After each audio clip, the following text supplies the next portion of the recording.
Hello everyone, कैसे हैं आप सभी? मैं हूं आपका दोस्त, आपका मैथ्स मेंटर प्रकाश और स्वागत है आप सभी का board to JEE math academy में। This is me Prakash Chawda, BE from MBM engineering college, one of the most reputed college of Rajasthan. और मैं पिछले 15 प्लस ईयर्स से टीच कर रहा हूं और स्पेशली जेईई मेंस और एडवांस के एस्पिरेंट्स के लिए, और साथ ही साथ क्लास 9th, 10th, 11th और 12th के उन स्टूडेंट्स के लिए जो बिल्कुल मिडिल कैटेगरी में है, उनके लिए मैं कॉन्सेप्ट बूस्टर का काम करता हूँ और मैं जीरो से हीरो वाले कोर्स को डिजाइन करता हूँ। तो मैं अभी तक लगभग 10,000 से ज्यादा एस्पिरेंट्स को टीच कर चुका हूँ और मेरे जो कोर्सेज हैं वो जेई जेई के साथ साथ एनडीए, सीयूईटी, डिफेंस, बहुत सारे और नॉर्मल जो बोर्ड्स के एस्पिरेंट्स हैं, सीबीएसई हैं, चाहे वो आरबीएसई हैं या अदर स्टेट बोर्ड्स के हैं। तो पिछले वीडियो लेक्चर में हमने डिस्कस किया था कि इनवर्स ट्रिग्नोमेट्री के फंक्शंस को हम कैसे शॉर्ट तरीके से याद कर सकते हैं। ये सारी चीजें, ये पूरा मैंने पिछले वीडियो में बताया है कि ये ग्राफ आखिर बने कैसे हैं और तुम्हें मैंने यूं याद करवा दिए थे। अगर आप नए आए हैं चैनल पे तो पहले इस वीडियो को देखें, फिर इस वीडियो को देखना, मजा आ जाएगा। ओके फ्रेंड्स, तो आज हमारा जो टॉपिक है वो ये है कि इन ग्राफ्स को देख करके हम इन सभी आईटीएफ के डोमेन कैसे बताएं, इन सभी आईटीएफ्स की रेंज कैसे बताएं, इन सभी आईटीएफ्स में ये प्रिडिक्ट कैसे करें कि ये इंक्रीजिंग है कि डिक्रीजिंग है, और साथ ही साथ इनमें से ये कैसे बताएं कि ये इवन है या ऑड है या फिर नैनो फंक्शन है। ये हम कैसे डिसाइड करेंगे। तो स्टार्ट करते हैं आज की क्लास। ओके, तो सबसे पहला जो हमारा ग्राफ है, इन ग्राफ में ही सब कुछ छिपा हुआ है। इन ग्राफ से ये पता चल जाएगा कि कौन कैसा है। सबसे पहले हम साइन और कॉस की बात करते हैं। देखो, साइन में इस ग्राफ ने -π/2 को टच किया और यहाँ ऊपर +π/2 को टच किया। तो क्या तुम मुझे बता सकते हो कि साइन इनवर्स में ये वाली बाउंड्री कितनी होगी? आई मीन ये वाला पॉइंट क्या होगा? पिछले वीडियो में मैंने हिंट जरूर दिया था तुम्हें, ये बाउंड्री कहां से कहां तक होगी। ऑब्वियस सी बात है, जो साइन की रेंज होती है, साइन थीटा की रेंज, वो क्या होती है? -1 से +1। तो यहाँ ये डोमेन बन जाएगा। उल्टा ही तो किया आपने, ये -1 और ये +1। अभी बताऊंगा, डिटेल से बताऊंगा। सिमिलरली कॉस के ग्राफ ने 0 और π/2 वाली लाइन को टच किया है, यहीं से उठा ये ग्राफ। तो फिर आपको ये बताना है कि ये वाला पॉइंट क्या होगा। अगेन वही होगा, क्योंकि कॉस की भी तो रेंज वही होती है, -1 से +1। कॉस थीटा की रेंज पूछ रहा हूं मैं। हाँ, बढ़िया। तो ये यहां से मैंने इसको ड्रॉ कर दिया। बहुत अच्छी बात है। ये लीजिए, ये हो गया +1। अब इन दोनों का डोमेन रेंज निकालते हैं, बिल्कुल लेमैन लैंग्वेज में, एक 6th क्लास के बच्चे को भी समझ आ जाएगा। अच्छा, डोमेन का मतलब क्या होता है? डोमेन का मतलब है ग्राफ का हॉरिजॉन्टल एक्सटेंशन, एक्स एक्सिस पर ग्राफ का फैलाव। तो बताओ मुझे, ये ग्राफ कहां से कहां तक फैला हुआ है? सर, ये ग्राफ तो इस पॉइंट से इस पॉइंट तक फैला हुआ है। तो मैंने कहा इस पॉइंट का नाम क्या है? -1। इस पॉइंट का नाम क्या है? +1। तो इस ग्राफ का जो डोमेन होगा बेटा, यानी साइन इनवर्स का जो डोमेन होगा, वो ये होगा। डोमेन बोले तो x, mod of x is less than equal to 1, या फिर हम इसको एक सिंपल लैंग्वेज में ऐसे लिखेंगे, x कहां से कहां तक -1 से बड़ा और +1 से छोटा। या फिर तुम इसको ऐसे भी लिख सकते हो, x belongs to capital bracket -1 से 1। याद आया कुछ? इंटरवल सिस्टम याद आया? बढ़िया। x की वैल्यू -1 से +1 के बीच में है। बहुत अच्छी बात है। बढ़िया सर, बहुत अच्छी। अच्छा, अगर मैं बोलूं इसका डोमेन बताओ, तो सर इसका डोमेन भी तो यही होगा। मैंने कहा बिल्कुल सही पकड़े हो, इसका डोमेन भी यही होगा, mod of x less than equal to 1, और तुम्हारा x -1 से +1 के बीच में, या फिर मैं कह सकता हूं x belongs to -1 से +1, क्लोज ब्रैकेट। Got it? समझ गए? बेहद बढ़िया। आ जाओ तीसरे में, tan में देखो। tan और cot में ये ग्राफ शुरू कहाँ से हुआ था सर? Minus infinity. अरे गया कहाँ है? Plus infinity. ये कहाँ से आया था? Minus infinity. अरे गया कहाँ है? Plus infinity. तो वेरी सिंपल, डोमेन क्या हो जाएगा बेटा इसका? डोमेन हो जाएगा extension on x axis minus infinite से प्लस इनफाइनाइट। माइनस इनफाइनाइट से प्लस इनफाइनाइट को तुम क्या बोलते हो?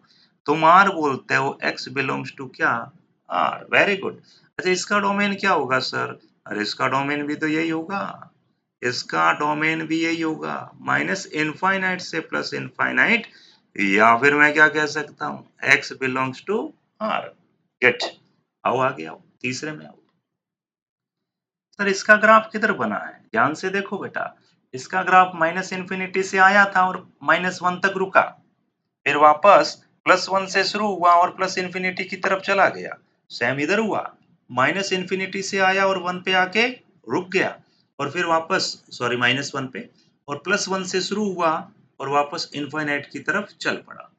इसका मतलब ये कहना चाहते हो क्या सर कि इन दोनों ग्राफ का जो एक्सटेंशन है -1 से इधर-इधर, +1 से इधर-इधर, -1 से इधर-इधर, +1 से इधर-इधर। हाँ जी, साइन और कॉस में क्या था? ग्राफ -1 और +1 के बीच में फंस गया था और इसमें -1 और +1 से बाहर फंसा हुआ है। समझ गए क्या? आजाद हो गया उस गिरफ्त से। तो क्या लिखेंगे इसको? तुम ही बता दो। तुम ही बता दो बेटा, इसका डोमेन क्या लिखूं मैं? इसका डोमेन लिखूंगा ऐसे, डोमेन बोले तो x कि माइनस इनफाइनाइट से -1 क्लोज ब्रैकेट यूनियन +1 से लेकर इनफाइनाइट। तुम इसको ऐसे भी लिख सकते हो, कैसे? Mod of x is greater than equal to 1। अगर आपने इनइक्वालिटी पढ़ा है ढंग से 11th में तो जरा इसका डोमेन बताओ। इसका डोमेन भी यही होगा, माइनस इनफाइनाइट से -1 यूनियन, बोलो ना, 1 से इनफाइनाइट। या फिर तुम लिख सकते हो क्या? Mod of x is greater than equal to 1। अच्छा एक और तरीका है, हाँ, जब तुम क्वेश्चन सॉल्व करोगे तो ये ट्रिक भी अपनाओगे। इसको और भी एक तरीके से लिख सकते हैं, x हमेशा छोटा है -1 से यूनियन x हमेशा बड़ा है +1 से। अगेन यहाँ भी सेम सेम, x हमेशा छोटा है -1 से यूनियन x हमेशा बड़ा है +1 से। ये चीज समझ में आई तुम्हें? इन छहों के डोमेन समझ में आए? बहुत बढ़िया। आग लगा दो, आग। अब लगाते हैं हम आग रेंच में। जरा देखें, इसकी थोड़ी जगह कम है, मैं छोटा छोटा लिखूंगा। रेंच। अच्छा किसी को याद है क्या रेंज क्या होती थी? रेंज का मतलब वर्टिकल एक्सटेंशन, नीचे से नीचे कितना, ऊपर से ऊपर कितना। अब तुम ही बताओ इस ग्राफ को कि ये नीचे से नीचे कितना गया बेटा? ये नीचे से नीचे इस लाइन से उठा और ऊपर से ऊपर इस लाइन पे जाके धड़ाम हो गया, तो -π/2 से +π/2। क्या बात है, लिख लीजिए। रेंज का मतलब क्या? रेंज का मतलब y। y कौन? अरे sine inverse. Sine inverse x की खुद की जो औकात है वो ये है, -π/2 से +π/2। बहुत बढ़िया, गुड। इसकी रेंज बता दीजिए सर। अरे अभी बता देंगे, क्या है? ग्राफ जब बना दिए अपने इजी तरीके से तो रेंज डोमेन क्या है? ये ग्राफ कहां से कहां तक गया? अरे नीचे से नीचे 0, ऊपर से ऊपर पाई। क्या बात है, तो इसकी रेंज आ गई बेटा 0 एंड पाई। रेंज बोले तो क्या? रेंज बोले तो cos inverse x belongs to close bracket 0 and pi. बहुत बढ़िया, आग लगा दो, तीसरे में आओ। अच्छा तीसरा तो सर 10 है, तो क्या हो गया बेटा? 10 है तो तुम ही बता दो मुझे, इसकी रेंज क्या होगी? ग्राफ को देखकर सोचो सोचो सोचो, जल्दी सोचो, टाइम नहीं है इतना। रेंज, अरे सर नीचे से नीचे -π/2, ऊपर से ऊपर +π/2। अच्छा सर ये तो साइन में भी था। अरे बेटा थोड़ा सा टेक्निकल ग्लिच है क्या? इसने -π/2 को टच किया क्या? नहीं सर। +π/2 को टच किया क्या? नहीं सर, ये गलती से टच हो गया बट टच नहीं किया। तो सर इसमें और उसमें साइन में क्या फर्क होगा? फर्क बेटा ये होगा कि यहाँ लिखूंगा मैं ऐसे, tan inverse x belongs to open bracket minus pi by 2 से प्लस पाई बाय 2। ये ओपन क्लोज का लफड़ा पता है ना तुम्हें? पता है ना? क्लोज का मतलब ग्राफ ने माइनस पाई बाय 2 और प्लस पाई बाय 2 को रियल में टच किया, मतलब ये इसके इंटरवल में शामिल है। और ओपन का मतलब ये पॉइंट नहीं है, इनके बीच वाले सारे शामिल हैं। जरा इसकी रेंज बताओ। Cot inverse x. अब तो तुम समझ ही गए होंगे। अरे इस ग्राफ ने पाई को टच किया क्या? नहीं सर। जीरो को टच किया क्या? नहीं सर। तो ओपन ब्रैकेट 0 एंड पाई। समझ में आया? अच्छा सर, ये तो अभी ऊपर लिखे हमने। मैंने कहा बेटा यहाँ 0 और पाई, यहाँ भी 0 और पाई, दोनों में फर्क है। ये ओपन इंटरवल में है, ये क्लोज इंटरवल में। समझ गए? आगे आओ बेटा। जरा इसके इन ग्राफ्स को देख के बताओ इनकी रेंज क्या होगी। रेंज, और इधर भी लिख देता हूं मैं रेंज। बढ़िया, बताइए। अच्छा सर, ये ग्राफ भी तो देखो माइनस पाई बाई 2 से प्लस पाई बाई 2 के बीच फैला हुआ है। मैंने कहा बिल्कुल सही कह रहा बेटा, लेकिन बेटा इसने जीरो को टच नहीं किया है। हाँ, तो माइनस पाई बाई 2 से प्लस पाई बाई 2 सब कुछ, बट जीरो को बाहर फेंकना पड़ेगा। फेंको ना। बोले तो ऐसे, किसका रेंज निकाल रहे हो? किसका रेंज निकाल रहे हो? कॉसेक इनवर्स का ध्यान रहे। तो कॉसेक इनवर्स का रेंज हो जाएगा ऐसे। cosec inverse x belongs to minus pi by 2 से प्लस पाई बाई 2 सब कुछ, लेकिन एक जीरो को सब्ट्रैक्ट कर दोगे, माइनस जीरो। ये सब्ट्रैक्शन का साइन है, जीरो को हम नहीं लेंगे। जरा इसकी रेंज बताओ। सर ये भी तो वही है, जीरो से शुरू हुआ और पाई तक गया, लेकिन बीच में एक पॉइंट को छोड़ दिया, पाई बाई 2। एग्जैक्टली। तो इसका जो रेंज हो जाएगा वो हो जाएगा जीरो से लेकर पाई और माइनस जीरो। Got it? ये बात समझ में आई तुम्हें? सॉरी, माइनस जीरो नहीं, माइनस पाई बाई 2। क्या यार, क्या कहते वैसे, माइनस पाई बाई 2। ये लो, ये मैंने माइनस का पाई बाई 2 लिख दिया। जीरो से पाई सब कुछ, लेकिन पाई बाई 2 को हमें छोड़ना है। आई होप इतना तो समझ आ गया होगा, उम्मीद कर सकता हूँ। तो ये डोमेन रेंज निकालने की निंजा टेक्निक है ग्राफ को देखकर। सर ग्राफ बनेंगे कैसे? इसके लिए पिछला वीडियो देखना पड़ेगा, थोड़ी तो मेहनत तुम भी करोगे ना बेटा। हाँ, मैं मेरे 17 ईयर्स टीचिंग एक्सपीरियंस का तुम्हें बस बेनिफिट दे सकता हूँ, बस बेनिफिट लेने वाला होना चाहिए। आगे बढ़ते हैं। सर अब और कोई चीज है क्या इसमें? मैंने कहा हाँ बेटा, एक और चीज है। ओहो, कलर सही नहीं सेलेक्ट हुआ। कलर मैं यहाँ पर ले लेता हूँ, थर्ड पॉइंट मैंने ले लिया ये। अब तुम बताओ मुझे, ये ग्राफ इंक्रीजिंग, इनमें से कौन से ग्राफ इंक्रीजिंग है और कौन से ग्राफ डिक्रीजिंग है? सर ये कैसे पता करते हैं? मैंने कहा बेटा पेन हाथ में ले और ग्राफ की लेफ्ट हैंड साइड से राइट हैंड साइड तक पेन चलाना शुरू कर। अगर तेरा पेन ऊपर की तरफ जा रहा है, लेफ्ट से राइट जाते वक्त पेन ऊपर जा रहा है तो इंक्रीजिंग, पेन नीचे आ रहा है तो डिक्रीजिंग। अब इंक्रीजिंग को मैं ऊपर की तरफ एरो बना के लिखूंगा और डिक्रीजिंग को मैं नीचे की तरफ एरो बना के लिखूंगा, ये ध्यान रखना। चलो आओ इधर आओ, बताओ जरा। मैं इस ग्राफ के सारे सारे पेन को चला रहा हूँ, सोचो पेन किधर जा रहा है? किधर जा रहा है बेटा? पेन तो ऊपर जा रहा है सर। तो बोल दे बेटा ये एक इंक्रीजिंग फंक्शन है। Sign inverse x is a increasing function. बहुत बढ़िया। सर कॉस का बताओ। देख देख देख देख देख, पेन किधर आ रहा है? नीचे की तरफ आ रहा है। तो ये वो तीसरा पॉइंट मैं यहाँ लिख रहा हूँ, ये एक डिक्रीजिंग फंक्शन है। कौन? कॉस। डिक्रीजिंग फंक्शन है। बहुत बढ़िया। आगे बढ़ो सर, टेन का बताओ।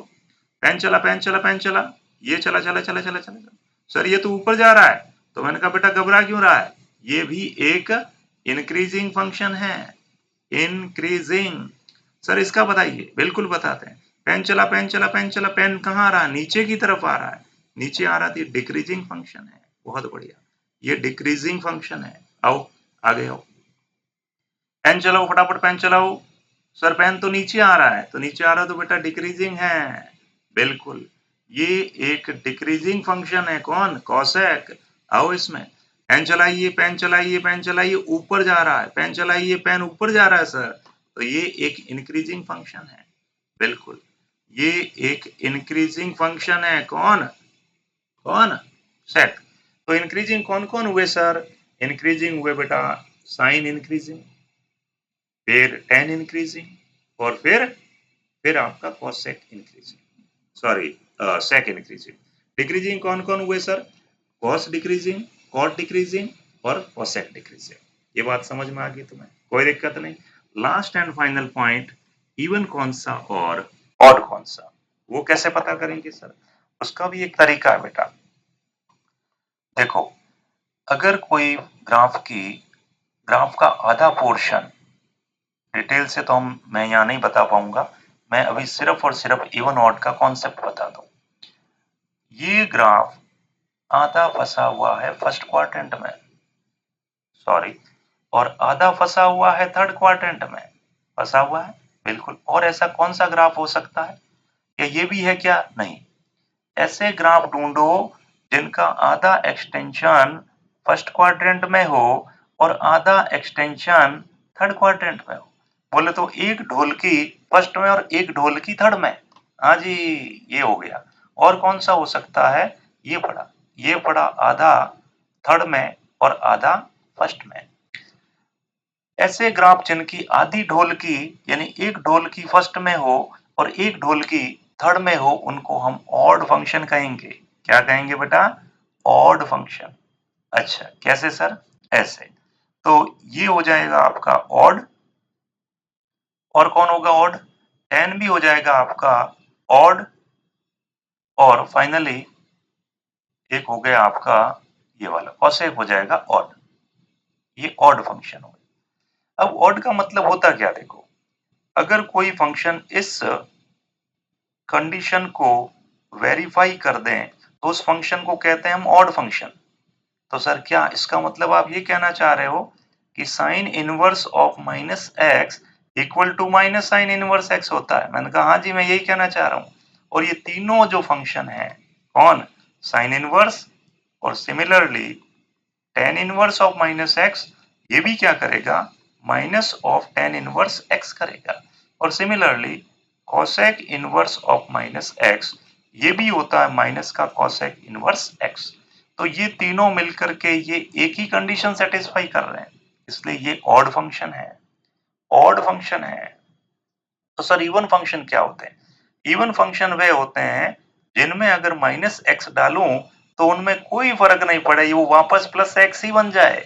जैसे मैंने कहा, एफ एक्स अगर मेरा एक्स स्क्वायर है और मैं इसमें माइनस एक्स रखूंगा तो ये वापस एक्स स्क्वायर आएगा कि नहीं आएगा? ये इवन फंक्शन है। तो सर ऐसा तो इनमें कौन सेटिस्फाई करेगा? भाई तीन तो सर आपने ऑड कह दिए, बाकी तीन का क्या होगा? मैंने कहा बेटा, क्या ये सेकंड वाला जैसे कॉस है, क्या इसकी एक डॉल की फर्स्ट में और एक डॉल की थर्ड में है? कि नहीं सर, नहीं है। क्या तुम ये कह सकते हो cos inverse of minus x equal to cos inverse x? नहीं सर, ये भी नहीं कह सकते, तो ये इवन भी नहीं है। तो सर हम इसको क्या कहते हैं? हम कहते हैं pi minus cos inverse x. जिन्होंने ट्रिगो पढ़ा है, इनवर्स ट्रिगो, उनको पता होगा। cos, cot और sec, इन तीनों में जब नेगेटिव आता है तो उसको पाई माइनस करके लिखना पड़ता है। तो सर ये इवन भी नहीं है, ऑड भी नहीं है, फिर ये क्या है? ये नैनो है बेटा, नैनो। ये नैनो क्या होता है सर? ये लिखता हूं यहाँ पे, ये लिखा मैंने फोर्थ पॉइंट इसका। नैनो का मतलब होगा नाइदर इवन नॉर ऑड। ना तो ये इवन है और ना ही ये ऑड है। कौन? cos inverse x. Nano, neither even, neither even nor odd. और कौन होगा सर? और ये होगा बेटा, ये भी क्या होगा बेटा? नैनो फंक्शन होगा। कौन सा? ये अपना कॉट वाला। और कौन होगा सर? ये जो सेक है, ये भी बेटा तेरा नैनो फंक्शन होगा। Nano, neither even nor odd. तो ये मैंने दोनों वीडियोस में जो कंटेंट दिया है, ये जेई के लिए तो एकदम क्रीम है और बोर्ड्स के लिए डबल क्रीम है, ध्यान रखना। तो वीडियो पसंद आए तो शेयर जरूर करें मित्रों, क्योंकि वीडियो में अगर आप एक लाइक और शेयर कर देते हैं थोड़ा मोटिवेशन मिलता है। बाकी तो मैं तो मेरा काम करूंगा ही करूंगा। और मैथ्स के रिगार्डिंग कोई भी क्वारी हो आपकी, 9th 10th 11th 12th के स्टूडेंट्स को मुझसे कांटेक्ट जरूर करें। मेरे कांटेक्ट नंबर आपको दे रखे हैं। Thank you so much friends, have a very very lovely day, good day.